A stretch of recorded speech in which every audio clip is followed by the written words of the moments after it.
क्या आप भी अपनी फैमिली के साथ दिल्ली से अयोध्या और अयोध्या से दिल्ली की एक ट्रिप अपनी सीएनजी कार के साथ करना चाहते हैं और साथ में ये भी जानना चाहते हैं कि अयोध्या में रुके कहाँ, घूमे कहाँ, किस किस जगह पर जाएं कि आपकी ये अयोध्या की ट्रिप प्रभु श्री राम और वीर बजरंगी के आशीर्वाद से बहुत ही बेहतरीन जाए? तो देर किस बात की, कुर्सी की पेटी बांध लीजिए क्योंकि ये सफर की हो चुकी है शुरुआत। रात के अंधेरे में अपनी काइगर कार के साथ अपनी फैमिली को लेकर जैसे ही हम हाईवे पर पहुंचे, सबसे पहले सीएनजी बनाने की बारी आई और यहाँ सीएनजी भराते भराते हमने रूट भी सिलेक्ट कर लिया। लीजिए, सीएनजी भी हो चुकी है फुल और सीएनजी का कितना खर्चा आएगा वो हम आपको लास्ट में जरूर बताएंगे, लेकिन उससे पहले रोड पर आने वाले इन दुश्मनों से तो निपट लिया जाए। जी हाँ, टोल टैक्स को पार करने के बाद मिसेज ने बोला क्या नजारा है, तो हमने कहा चले जी काइगर कार को रोक कर तुम्हें नजारा दिखाते हैं और साथ में सूरज देव के दर्शन भी करते हुए। जैसे ही हम आगे बढ़े, एक और टोल ने हमारे कदम रोक लिए और बस कदमों को थोड़ा आगे बढ़ाने के तुरंत बाद ही हमें रुकना पड़ा। क्यों? क्योंकि भाई 3 मेहमान आ गए थे, इनको भी कुछ खिलाना था और इसके साथ साथ कुछ भाई भी आ गए थे और जानते हैं इनका क्या कहना था, सुनिए।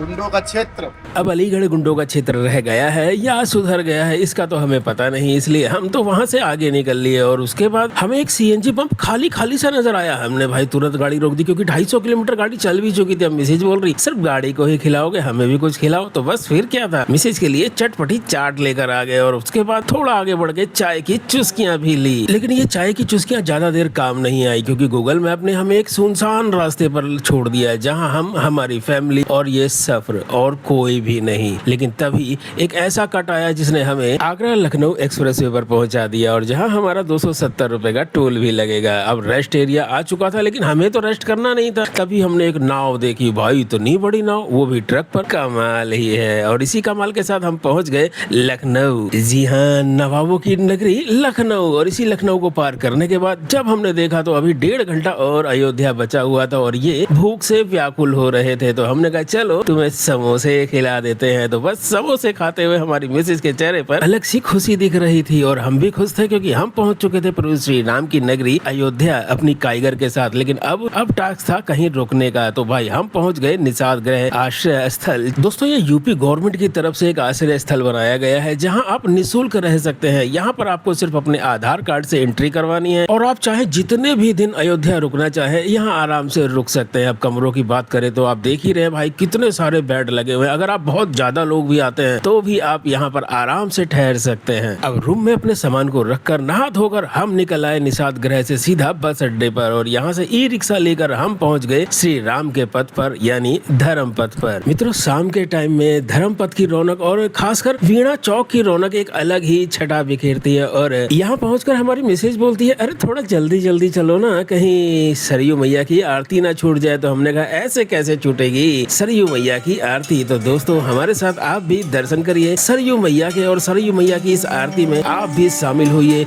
इतनी अपार भीड़ के साथ। बोलो सरयू मैया की जय।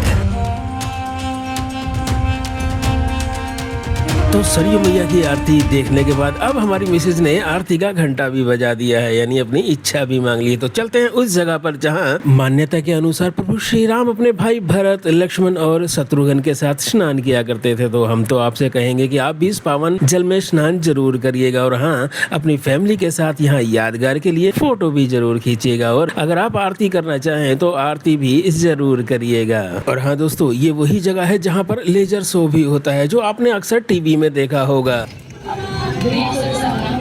चलिए, अब समय आ चुका है यहाँ से अलविदा कह के सीधा वीणा चौक पर पहुंचकर अपनी फैमिली के साथ कुछ हंसी पल को कैद किया जाए। तो देख ही रहे हैं आप हमारी मिसेस को कितनी अठखेलियां करती है ये।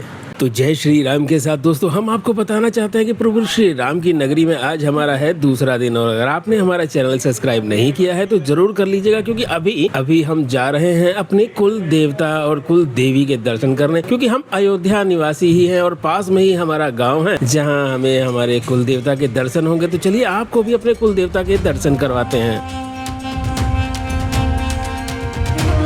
चतुर्भुजी महाराज यानी वीर बजरंगी के साक्षात दर्शन करने के बाद और प्रसाद ग्रहण करने के बाद अब बारी थी कुल देवी के दर्शन करने की। तो बस पास में ही स्थित है कुल देवी का मंदिर। तो चलिए अभी आपको हम अपनी कुल देवी भी दिखा देते हैं। जय कोठई माई की। और बस कोठई माई का दर्शन करने के बाद अब बारी थी कुछ चाय नाश्ता करने की। तो चाय नाश्ता करके हम निकल लिए सीधा प्रभु श्री राम के दर्शन करने अयोध्या नगरी। दोस्तों आज की वीडियो के अंदर हम आपको प्रभु श्री राम के दर्शन भी कराएंगे, साथ में हनुमान गढ़ी भी ले चलेंगे और उसके बाद दशरथ महल के अलावा कनक भवन के दर्शन भी कराएंगे। तो अभी हम पहुंच चुके हैं श्री राम मंदिर के मुख्य प्रवेश द्वार पर और इसी प्रवेश द्वार के साथ में व्हील चेयर की सुविधा भी उपलब्ध है। अगर आपके साथ कोई ऐसा व्यक्ति है जिसे व्हील चेयर की आवश्यकता है तो यहाँ निःशुल्क व्हील चेयर मिलती है, लेकिन हाँ साथ में जो व्यक्ति व्हील चेयर को चलाएगा उसका चार्ज आपको देना पड़ेगा। तो लीजिए आ गया मुख्य चेक पोस्ट, जहाँ से एंटर करने के तुरंत बाद ही आपको वो जगह मिलेगी जहाँ पर आप अपने कीमती सामान को लॉकर में जमा कर सकते हैं। याद रहे आप किसी भी प्रकार का इलेक्ट्रॉनिक सामान तक अंदर लेके नहीं जा सकते, यहाँ तक कि आपकी कार की को भी। हाँ अगर आपके पास नगद है तो आप नगद को अपने साथ जरूर अंदर लेके जा सकते हैं। तो हमने भी अपने सभी सामान को जमा कराने के बाद प्रभु श्री राम के बहुत ही अच्छे दर्शन कर लिए। और दर्शन करने के बाद चलिए अब चलते हैं आपको सीता रसोई पे लेके, जहाँ पर एक तरीके का भंडारा लगा हुआ होता है और ये सीता रसोई प्रभु श्री राम के मंदिर से निकलने के वक्त रास्ते में ही पड़ता है। चलिए अब चलते हैं वीर बजरंगी के दर्शन करने हनुमानगढ़ी टेम्पल। और हनुमानगढ़ी टेम्पल की भीड़ को देखकर आप ये अंदाजा लगा सकते हैं कि भक्तों का यहाँ कितना तांता लगा हुआ है। दोस्तों आपकी जानकारी के लिए बता दूं कि मंगलवार, शनिवार और इतवार को ऐसे ही भीड़ यहाँ पर बनी रहती है। अब हमने तो सुबह सुबह ही वीर बजरंगी के दर्शन कर लिए हैं, इसलिए हम अब वीर बजरंगी को यहीं से प्रणाम कर चक्रवर्ती महाराज श्री दशरथ जी के महल की तरफ कूच करते हैं। और हाँ दोस्तों ये महल वर्तमान में एक मंदिर जैसा दिखाई देता है। दीवारों की छतों पर रंग बिरंगे चित्र और सजावट की गई है। अंदर भगवान श्री राम, माता सीता, लक्ष्मण और भरत की सुंदर मूर्तियां भी स्थापित की गई हैं। और हाँ दोस्तों ये वही स्थान है जहाँ बचपन में प्रभु श्री राम खेला करते थे। चलिए अब यहाँ से चलते हैं सीधा कनक भवन की तरफ। कहा जाता है ये भवन माता सीता को विवाह में उपहार के स्वरूप माँ कैकेयी ने दिया था, इसी कारण इसे सोने का महल भी कहा जाता है। मंदिर की बनावट की बात करें तो बेहद भव्य और आकर्षक है। मंदिर की दीवारों पर सुंदर नक्काशी और रंगीन सजावट की गई है। अंदर श्री राम और माता सीता की स्वर्ण मुकुट धारण किए हुए मूर्ति भी स्थापित है। यहाँ का वातावरण बहुत ही शांत और भक्तिमय है। तो दोस्तों अभी तक हमने अयोध्या के सभी महत्वपूर्ण जगहों के दर्शन कर लिए हैं। अब बारी है अपनी काइगर कार तक पहुंचने की। तो उसके लिए हमने यहाँ पर वीणा चौक तक के लिए ई रिक्शा कर लिया, जिसका किराया 20 रुपए प्रत्येक व्यक्ति है। और पास में ही कार की पार्किंग थी, वहाँ से कार को निकालकर हम धर्मपथ से होते हुए वापस दिल्ली की तरफ चल पड़े। और थोड़ा ही आगे पहुँचने पर बाराबंकी में हमें मिल गए मटर वाले बर्गर। जी हाँ ये बर्गर ऐसे थे कि एक नहीं दो बर्गर खाने पड़े और लास्ट में ये जाके चेक भी करना पड़ा कि आखिर ये भाई बर्गर बना कैसे रहा है। उसके बाद भाई आई यहाँ की फेमस चाय और इस चाय को हमें पीना नहीं खाना पड़ा भाई, मलाई इतनी डाल दी थी। खैर मलाई का स्वाद लेकर हम आगे निकल चुके थे दिल्ली की तरफ, लेकिन एक बार फिर से लखनऊ ने हमारा स्वागत किया और इस बार हम लखनऊ के अंदर से नहीं बल्कि बाईपास से होते हुए निकले। और बाईपास पे क्या बम्पिंग रोड था और इस उछलते कूदते रोड पर भाई काइगर के सॉकर ने बहुत अच्छा परफॉर्मेंस दिया और साथ में हमें एक टोल भी देना पड़ गया। और तभी शुभम ने एक मजाक किया, जिस मजाक को देख के हमारी मिसेज ने हमें अपनी आंखें दिखाई और हम डरे नहीं भाई, क्योंकि हम तो मुस्कुरा दिए कैसे जैसे इस वक्त सूरज अपनी लालिमा फेंक रहा है ऐसे। लेकिन हमें विश्वास नहीं हुआ, थोड़ी देर में ही सूरज जाके चुपचाप से छुप गया और रात हो चुकी थी। रात होने के बाद रोड का नजारा ही अलग होता है। टोल टैक्स आते रहे और हम इन्हें पार करते रहे। अगर हेडलाइट की रोशनी की बात करें तो भाई काफी अच्छी हेडलाइट की रोशनी भी है, बिना किसी मॉडिफिकेशन के भी रोड पर स्पष्ट नजर आ रहा है। अब बारी थी 350 किलोमीटर के बाद एक छोटा सा टी ब्रेक लेने का। तो चाय पीने के बाद थोड़ा ही आगे बढ़ने के बाद अब भूख भी लग चुकी थी, तो बस फैमिली के साथ बैठ गए एक होटल में और यहाँ बढ़िया वाला खाना खाने के बाद अब हम घर बस पहुँचने वाले हैं। और भाई ये जानना चाह रहे हो कि भाई इस पूरे ट्रिप के अंदर हमारा खर्चा कितना हुआ, तो चलिए पूरी डिटेल आपको बताते हैं। गाड़ी हमारी चली है 1260 किलोमीटर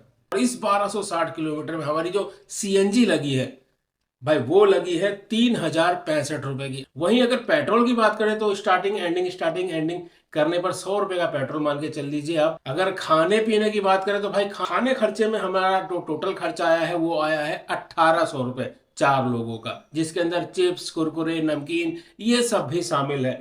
अब बात कर लेते हैं अयोध्या में कार पार्किंग की। तो कार पार्किंग वहां पर 100 रुपए लगती है और ई रिक्शे के में जो खर्चा हुआ है वो 20 रुपए सवारी के हिसाब से लगा था हमारा, और वो खर्चा हुआ है 320 रुपए का। अब सबको अगर टोटल मार लेते हैं तो हमारा टोटल जो खर्चा हुआ है अयोध्या का वो 5385 रुपए का खर्चा आया है 4 लोगों के अंदर। और हाँ, जाते जाते आपसे एक बात और कहना चाहते हैं कि अगर चैनल पर पहली बार आए हैं तो भाई चैनल को सब्सक्राइब जरूर कर लीजिएगा।